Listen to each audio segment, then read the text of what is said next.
Assalamualaikum warahmatullahi wabarakatuh. Perkenalkan, saya mahasiswi dari salah satu kampus swasta di Yogyakarta, yaitu TSB Yogyakarta. Nama saya Tresa Widya Herianti. Saya dari kelas manajemen reguler pagi dan NIM saya 19116.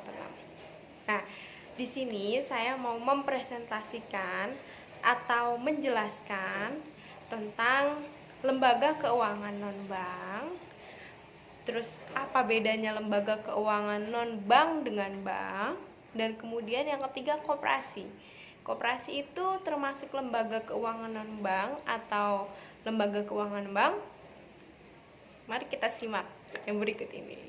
Nah, sekarang kita mau bahas dulu tentang lembaga keuangan non-bank. Apa sih lembaga keuangan non-bank itu?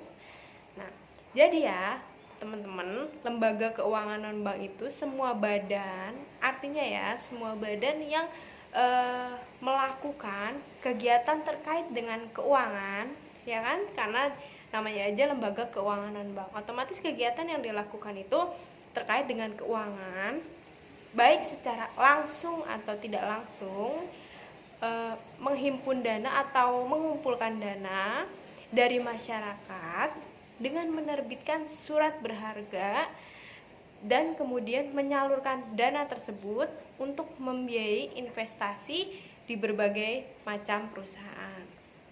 Terus apa sih fungsi utama dari lembaga keuangan non-bank? Itu ada 6.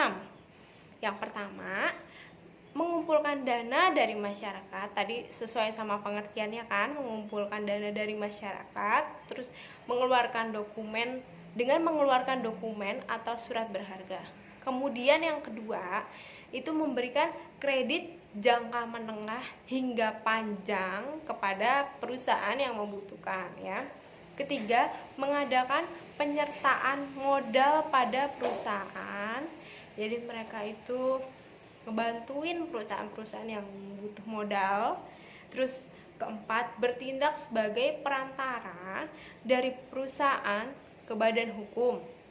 Terus selanjutnya yang kelima ada bertindak sebagai perantara dalam mendapatkan peserta baik dari dalam negeri atau luar negeri. Terus keenam, bertindak sebagai perantara dalam mendapatkan tenaga ahli. Nah, nih selanjutnya ada 10 lembaga keuangan non-bank. Apa aja sih yang termasuk dari lembaga keuangan non-bank? Pertama, ada pasar uang. Yang kedua, ada pasar modal. Ketiga, ada pegadaian. Keempat, koperasi simpan pinjam. Ya, jadi koperasi yang tadi saya sebutkan itu dia termasuk dari lembaga keuangan non-bank. Terus yang kelima, ada dana pensiun. Yang keenam, ada modal ventura. Ketujuh, ada sewa guna usaha. Kedelapan, asuransi. 9, anjak piutang. 10, ada finansial teknologi. Ya, jadi terus selanjutnya, nah, tadi kan kita udah bahas pengertian dari lembaga keuangan non-bank. Sekarang apa sih lembaga keuangan bank? Lembaga keuangan bank itu lembaga keuangan yang memberikan fasilitas jasa perbankan bagi masyarakat, ya. Dia menyediakan fasilitas perbankan bagi masyarakat baik dalam penyimpanan, pembayaran, dan pemberian dana. Terus apa sih bedanya lembaga keuangan bank dan lembaga keuangan non-bank? Yang pertama itu dari segi fungsi utama. Dari segi fungsi utama, lembaga keuangan bank itu dia menerima dan mengumpulkan dana dari masyarakat dalam bentuk tabungan, giro, sama deposito. Nah, terus selanjutnya kalau dari fungsi utama lembaga keuangan non-bank itu tidak menghimpun dana langsung dari masyarakat dalam bentuk tabungan, ya. Jadi dia nggak ngumpulin dana dari tabungan gitu, tapi dalam bentuk surat berharga ya. Terus selanjutnya dari aktivitas yang dilakukan lembaga keuangan bank, dia itu pembukuan rekening tabungan, giro, deposito, pembayaran kartu kredit, terus layanan setoran langsung, dan lain-lain. Nah, aktivitas yang dilakukan lembaga keuangan non bank itu ada penjualan saham, ya, pemberian kredit, penyertaan modal, dan beberapa kegiatan keuangan yang disetujui Menteri Keuangan. Jadi kayak lebih ke lembaga keuangan non bank tuh lebih kayak ngasih modal kayak gitu ya. Terus selanjutnya dari segi pemberian pinjaman. Nah, lembaga keuangan bank itu memberikan pinjaman dalam bentuk uang untuk pembiayaan usaha, pendidikan, dan lain-lain.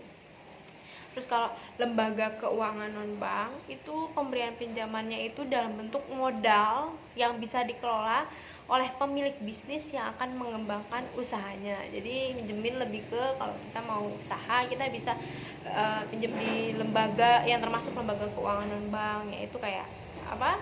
Koperasi, terus asuransi gitu-gitu kan. Ya koperasi, terus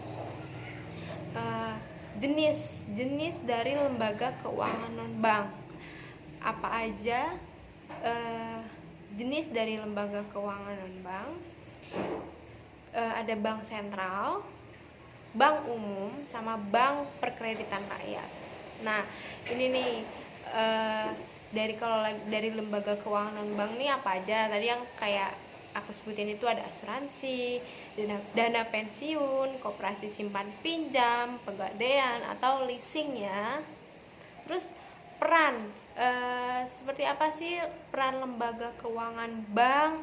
Yang pertama itu ada sebagai perantara nasabah dalam melakukan transaksi seperti pembelian, pengiriman uang, hingga penjualan falas. Kemudian selanjutnya peran dari lembaga keuangan non bank itu sendiri ya, itu sebagai perantara perusahaan yang berada di dalam negeri atau luar negeri yang membutuhkan modal untuk pengembangan usahanya. Nah, sekarang kita masuk ke inti yang tadi aku mau bahas, yaitu koperasi simpan pinjam. Apa sih koperasi simpan pinjam itu? Koperasi simpan pinjam itu sebelumnya yang di Indonesia ini ada terkenal Bapak Koperasi Indonesia. Tahu kan siapa? Ya, Bung Hatta. Nah, sekarang kita bahas apa pengertian koperasi simpan pinjam. Koperasi simpan pinjam adalah badan usaha ya yang beranggotakan sekelompok orang dengan melandaskan kegiatan berdasarkan prinsip koperasi, terus sekaligus sebagai gerakan membantu ekonomi rakyat dengan asas kekeluargaan, dan para anggotanya itu memiliki tujuan yang sama ya. Terus habis itu cara menjalankan koperasi itu gimana sih? Nah, mereka itu mengumpulkan uang dari anggotanya, kemudian uang tersebut itu bisa untuk mengelola koperasi atau dijadikan modal gitu, dan dipinjamkan kembali kepada anggota yang membutuhkan. Terus dari mana aja sih sumber-sumber dana koperasi atau uang koperasi atau modal koperasi itu? Ya, setiap anggota itu kan wajib menyetor sebagai sumbangan pokok anggota. Nah, sumber umumnya secara umum dana koperasi itu dari pertama iuran wajib itu dibayarkan setiap bulan ya.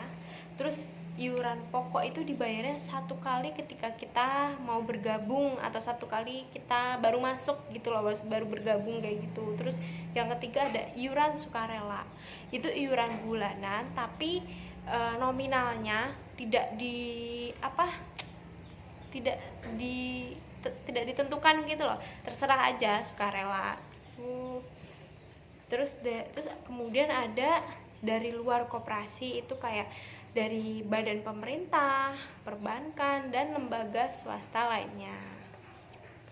Terus jenis-jenis koperasi itu ternyata koperasi itu nggak cuma satu, tapi ada beberapa jenis. Yang pertama ada koperasi produksi. Apa sih koperasi produksi itu? Jadi koperasi produksi itu, koperasinya itu bertujuan membantu usaha para anggota koperasi tersebut untuk melakukan suatu usaha bersama atau untuk melakukan suatu usaha dengan bersama-sama. Contohnya koperasi produksi itu kayak memproduksi bahan-bahan untuk tani gitu, terus pengrajin dan sejenisnya. Terus kegiatan koperasi produksi itu melakukan usaha produksi atau menghasilkan barang. Nah, nanti barang yang dijual ini hasil produksi dari anggota koperasi kan. Nah, bagi para anggota yang memiliki usaha itu bisa jadi pemasok. Jadi ringkasannya koperasi produksi itu sebuah koperasi yang melakukan usaha produksi atau menghasilkan barang dari hasil produksi anggota koperasinya itu, seperti kebutuhan pertanian, pengrajin, dan sejenisnya, dengan tujuan membantu usaha para anggotanya. Kemudian selanjutnya ada jenis koperasi yang kedua nih, koperasi konsumsi. Nah, sebuah koperasi konsumsi itu artinya koperasi yang menjual berbagai macam barang kebutuhan pokok untuk para anggota. Harga barangnya itu biasanya lebih murah dari pasaran. Nah, kebutuhan pokok tuh misalkan apa aja, kayak gula, tepung, kayak gitu-gitu lah, kebutuhan pokok sehari-hari yang kita pasti butuhkan. Terus kemudian ada koperasi simpan pinjam. Koperasi simpan pinjam tadi itu di awal yang kita bahas itu dia lebih ke membantu masalah keuangan ya. Kemudian selanjutnya yang keempat ada koperasi serbaguna. Apa sih koperasi serbaguna itu? Koperasi yang kegiatan usahanya dari berbagai jenis ya. Jadi nggak cuma dari segi ekonomi, terus bisa dari hal-hal lain yang tidak hanya berfungsi pada satu badan usaha saja, tapi banyak usaha atau fungsi dalam meningkatkan kesejahteraan dan perekonomian masyarakat ya. Terus apa sih keuntungan dari koperasi itu? Yang pertama, bunganya itu dibebankan kepada peminjam. Jadi semakin banyak uang yang disalurkan akan membesarkan keuntungan koperasi tentu aja ya. Terus kedua itu memperoleh biaya-biaya administrasi yang dibebankan kepada peminjam. Terus yang ketiga itu ada hasil investasi di luar kegiatan koperasi. Misalnya kayak penempatan uang dan dalam surat-surat berharga gitu. Terus gimana apa syarat-syarat mendirikan koperasi? Yang pertama itu minimal anggotanya itu terdiri dari 20 orang ya, dan membuat kesepakatan dengan akte notaris. Oke. Yang kedua itu mendaftarkan di Kanwil Departemen Koperasi supaya koperasinya itu sah. Terus yang ketiga, dalam susunan organisasi itu mengangkat pengurus dan pengawas ya, biar nggak kacau. Jadi kita harus ngangkat pengurus sama pengawasnya ya, biar ada yang ngatur. Habis itu kegiatan sehari-harinya itu diserahkan sama pengelola koperasi ya. Gitu teman-teman, sekian penjelasan saya tentang lembaga keuangan non-bank. Terus lembaga keuangan bank, apa bedanya antara lembaga keuangan non-bank dan lembaga keuangan bank. Yang ketiga, koperasi. Koperasi itu termasuk dari lembaga keuangan non-bank ya. Baik, terima kasih. Sekian presentasi dari saya. Kurang dan lebihnya mohon maaf. Assalamualaikum warahmatullahi wabarakatuh.